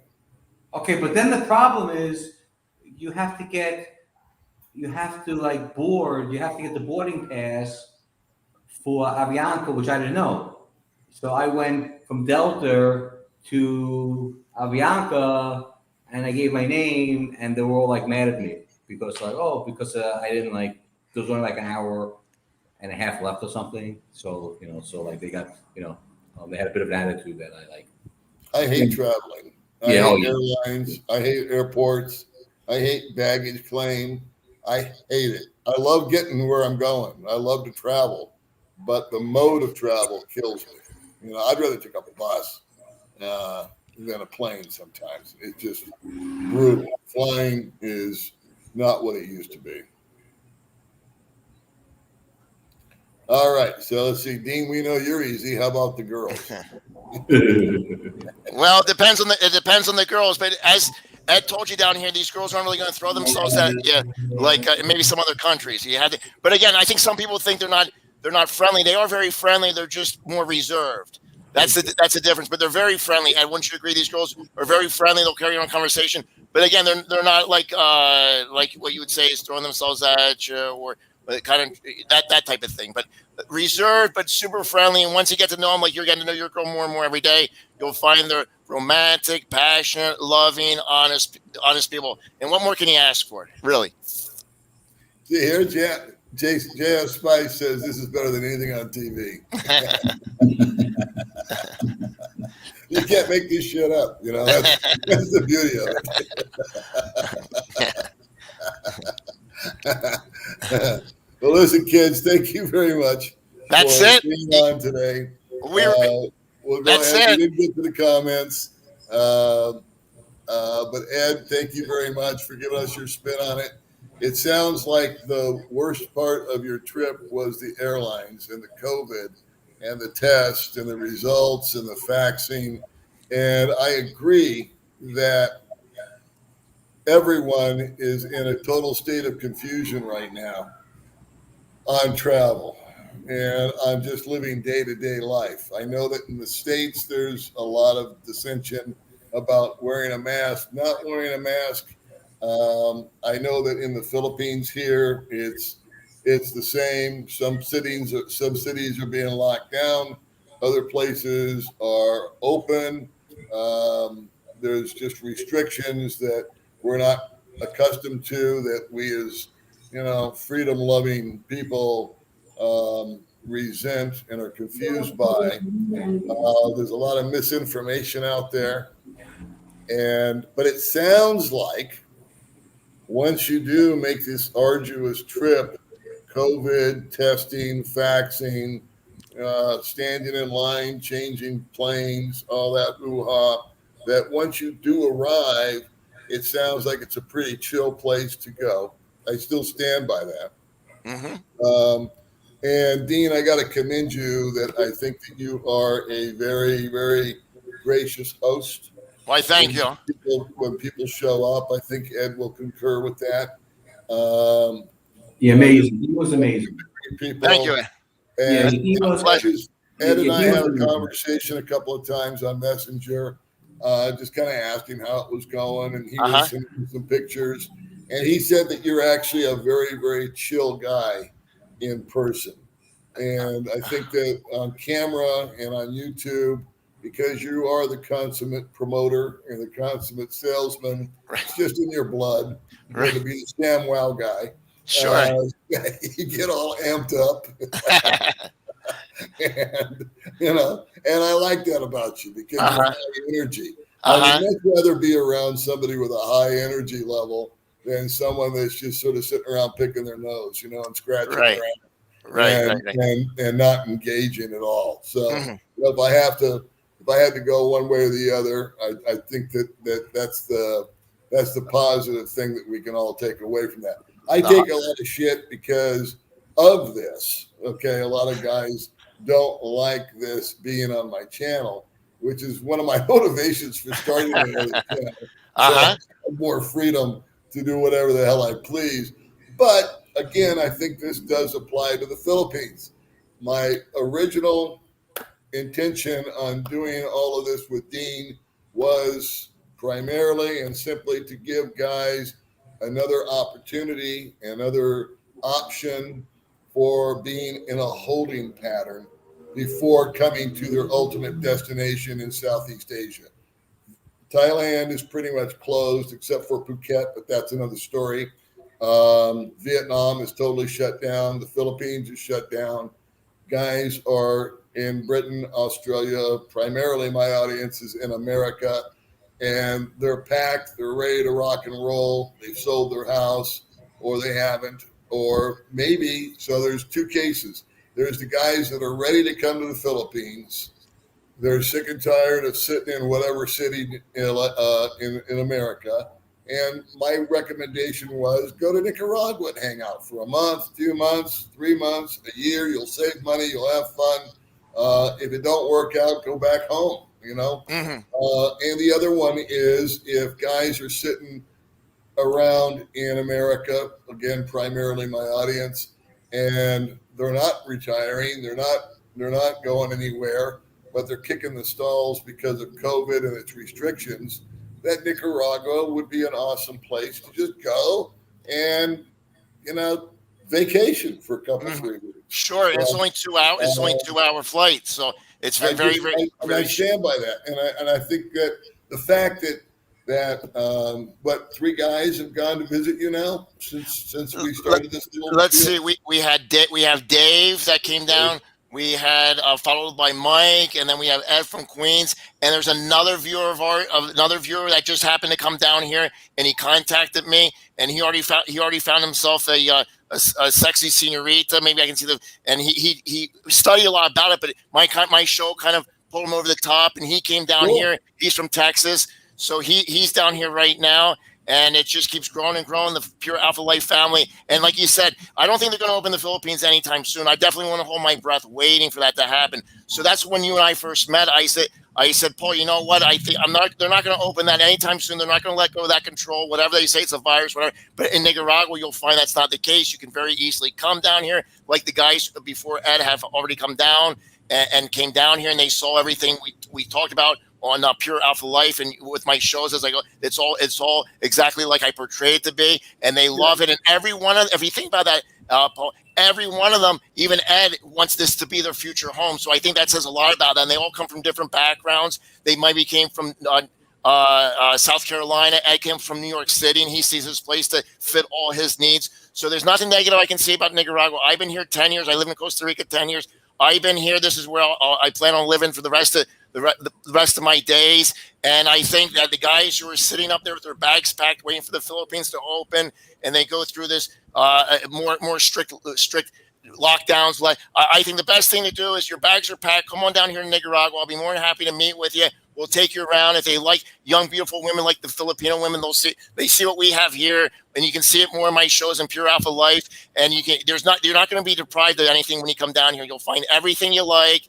You'll be happy. You'll feel safe. Like Ed said, all your worries are taken care of. The healthcare down here, like I know you were asking about that, you can see that's all taken care of. And again, you're gonna feel so much relaxed down here.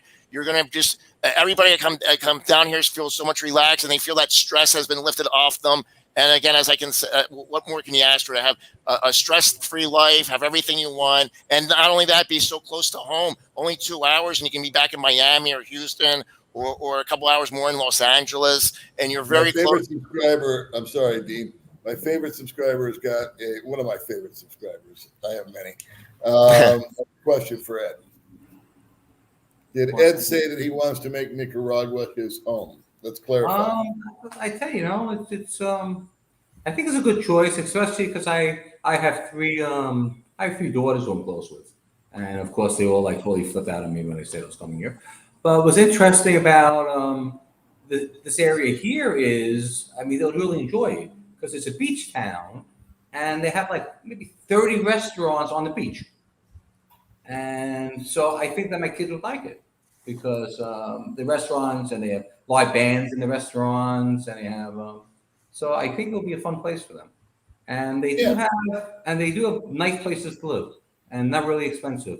I mean, Dean showed me these really nice townhouses, which I found incredible. You know, nice, really nice places to live. Nice. So, am I incorrect in summing it up that there might be a little something for everybody, and the biggest challenge would be language? Yeah. The biggest problem is language. I don't know how people would feel about the language. Yeah, you don't know till you try. I don't know because when I always think that it's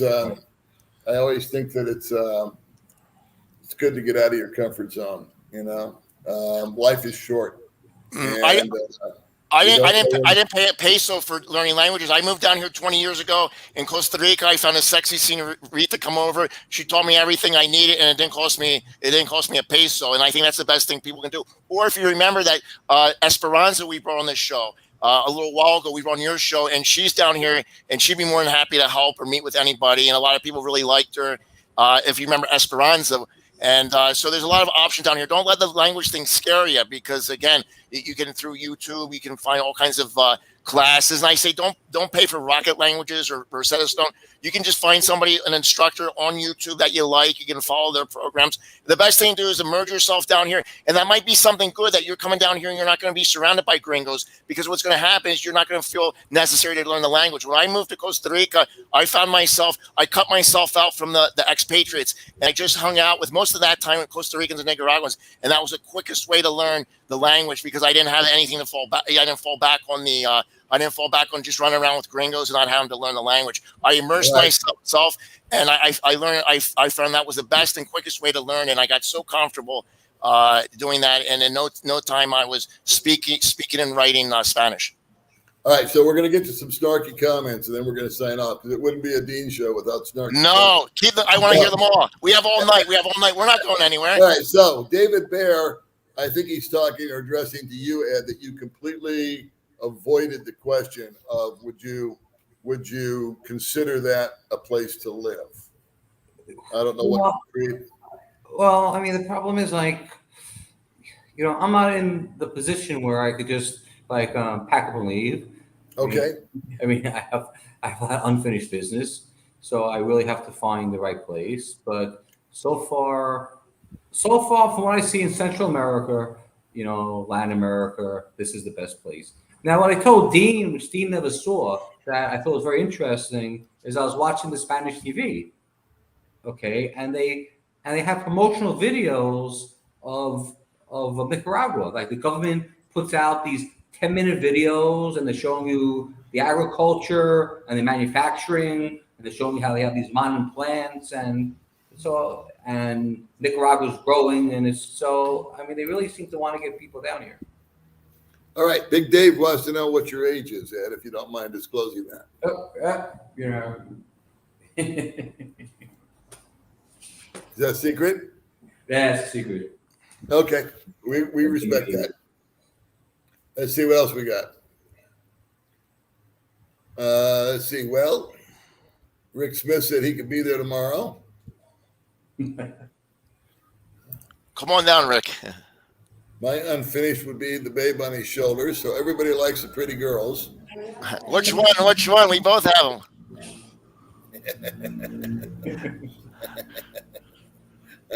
Let's see. What's this one say? I pay about 6,000 pesos, which is about $330 a month for a 2-bedroom furnished apartment. There's Rick. I guess Rick is there. Thank you, David. Appreciate that. The guesses are coming in on Ed's age. Well, this is funny. All right, this is funny. My guess is he's 64. But Ernest says Ed told the girl he was 30. All right, that's the spirit, kids. That's what we like.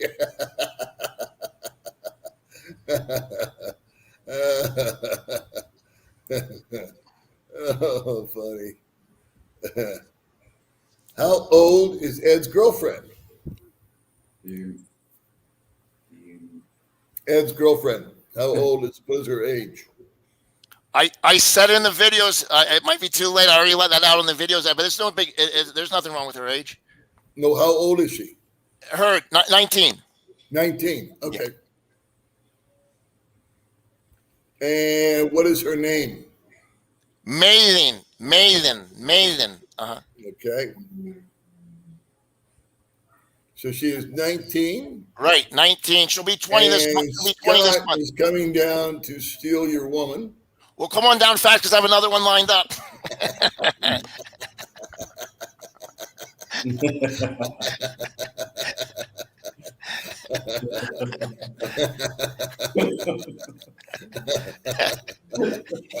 It's the truth.